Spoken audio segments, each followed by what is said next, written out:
বন্ধুরা, আরো একটা বন্ধুত্ব দিবস পেরিয়ে গেল। আসলে বন্ধুত্ব মানে মন মানসিকতার অভিন্নতা। বন্ধুত্ব মানে অন্তরের সঙ্গে অন্তরের যোগ। বন্ধুত্ব মানে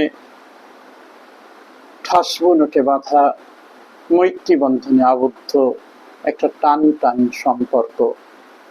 হ্যাঁ, প্রকৃত বন্ধুত্বের সংজ্ঞা দিতে গিয়ে তাই বারবার একটি ইংরেজি কোটেশনকে আমরা টেনে নিয়ে আসি। A friend in need is a friend in need. একেবারেই সত্যি কথা। তিনিই হচ্ছেন প্রকৃত বন্ধু, যিনি আমার বিপদ আপদে সবসময় পাশে থাকেন। আজকে আর একটা লং ভিডিও নিয়ে আমি চলে এলাম। অবশ্যই সদ্য পেরিয়ে যাওয়া বন্ধুত্ব দিবসের প্রেক্ষিতে আমার একটা কবিতা আপনাদের শোনানোর জন্যে। অবশ্যই আমি সেটা সকণ্ঠে পাঠ করে শোনাবো। আর কবিতাটা শোনার পর কেমন লাগে আপনারা অবশ্যই জানাবেন আপনাদের প্রতিক্রিয়া।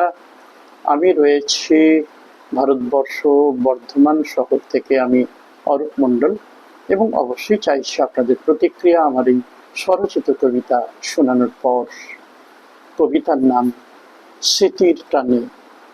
কত কিছুই না হারিয়ে গেছে এই জীবন থেকে, পাশে কজন আছে আর আমাকে মনে রেখে। জীবনটা তো সময়ের টানেই এগিয়ে চলে সদাই, আর সেই প্লাবনে দূরে সরে অনেকেই কাছে নাই। মেনেছি আমি অনেক কিছুই, তবু দিতে পারিনি মনে। মানিয়ে নিয়ে জ্বলার যন্ত্রণা আজ জাগে প্রতিক্ষণে। বহু কিছুর অবসানের সাথেই আশারও হয়েছে ইতি।